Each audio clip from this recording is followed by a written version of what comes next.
বেশ কয়েকদিন হলো বাপের বাড়িতে যাই না, আর ভাবির হাতের রান্নাগুলো অনেক মিস করছি।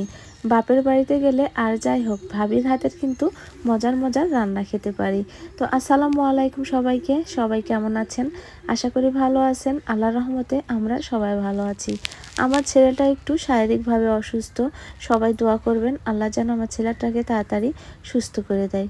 আর আমার ছেলেটা অসুস্থ, সেই জন্যই বাপের বাড়িতে যাওয়া হচ্ছে না। তো এই যে সকাল সকালে উঠে পড়েছি, আর সকালে উঠে আগে রান্নার জোগাড় যন্ত্র করে নিচ্ছি।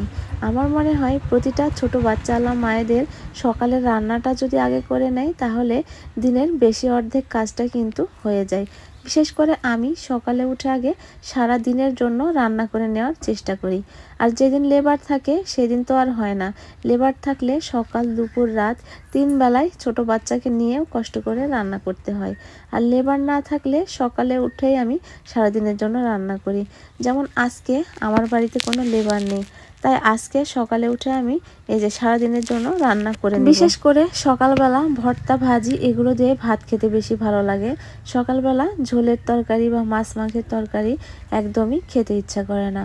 তো আজকে সকালবেলা এই যে ঢেঁড়স ভর্তা আর মিষ্টি কুমড়ার ভর্তা করব। মিষ্টি কুমড়ার ভর্তাটা কিন্তু আমার অনেক পছন্দের।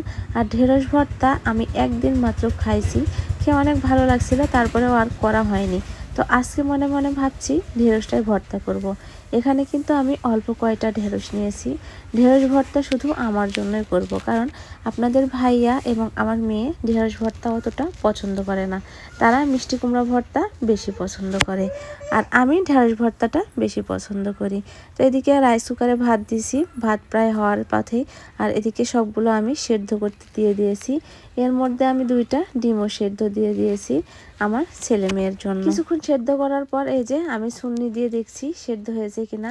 আসলে ঢেঁড়স আর মিষ্টি কুমড়া সেদ্ধ হতে কিন্তু বেশি টাইম লাগে না। এদিকে সব কিছু আমার সেদ্ধ হয়ে গেছে, এখন এক এক করে ভর্তা করার পালা। এই ভর্তাগুলো আপনাদের ভাইয়া কিন্তু বেশ ভালোই পারে।